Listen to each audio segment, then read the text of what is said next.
네, 보신 것처럼 추미애 경기도지사가 취임 한 달 만에 재정 비상 상황을 선언하고 나선 이유가 뭔지 뉴스더에서 취재기자와 조금 더 자세히 짚어보도록 하겠습니다.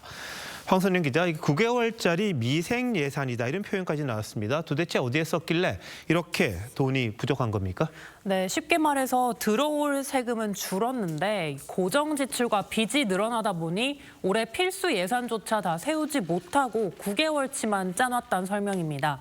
지난해 한도를 꽉 채워서 빚을 내고 또 각종 기금까지 털어 썼는데도 돈이 부족하다는 건데요. 여기에 부동산 취득세 수입마저 줄어들면서 당장 수천억 원 규모의 지출을 깎아야 하는 지경에 내몰렸다는 겁니다. 네, 자, 그 정도면 정부가 관리하는 게 있죠. 재정위기 관리단체, 그 수준 아닙니까? 네, 재정위기 관리단체로 지정되려면 이 채무가 예산의 25%를 넘겨야 하는데요. 경기도는 올해 1분기 기준 예산 대비 채무 비율이 14.7%로 정부가 관리해야 할 위기 수준은 아닌 걸로 파악됐습니다. 지방채도 법정 한도 내에서 발행된 만큼 지방채만으로 재정 부실을 단정하긴 어렵다는 시각도 있습니다. 추지사도 경기도 재정난이 단순히 씀씀이 문제만이 아닌 세금 구조도 한몫했다고 강조했는데요. 이게 핵심이라는 분석도 있습니다. 경기도가 인프라 투자를 해서 기업을 유치해도 세수는 시와 군으로만 가고 또 정부로부터 보통교부세도 지원받지 못한다는 점을 지적한 건데요. 네. 결국 경기도 긴축만으로는 한계가 있으니 정부도 세입 구조를 좀 손봐달라 이런 메시지를 던진 걸로 볼 수 있습니다. 네. 근데 흥미로운 지점이 추지사 측이 16년 전이었죠. 이재명 당시 성남시장 시절에 모라토리움 선언을 언급한 대목이 있습니다. 실제로 비슷한 상황입니까? 네, 우선 지난달 경기도지사 당선인 인수위 브리핑 영상부터 보시겠습니다. 과거 이재명 대통령께서 성남시장 시절 모라토리움을 선언하셨던 때의 마음이 이와 같겠구나 하는 생각이 들었습니다.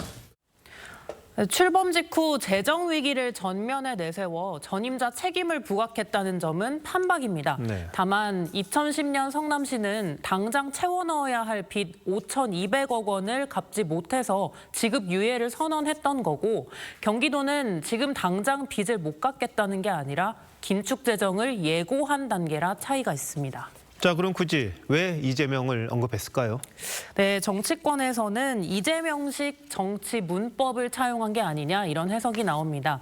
당시 모라토리엄 선언은 재정 위기를 정면 돌파한 성공한 행정가 이미지를 각인시킨 대표적 장면이었는데요.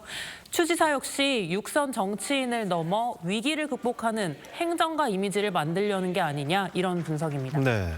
자, 그럼 정치권에서는 어떻게 반응하고 있을까요? 네, 일단 야권에서는 반쪽짜리 책임론이라고 비판하고 있습니다. 추지사는 전임 도정탄만 했지만 채무는 이재명 지사 시절에도 늘었고 또 당시 늘어난 복지 예산이 지금의 재정 압박의 주 원인이라는 주장입니다.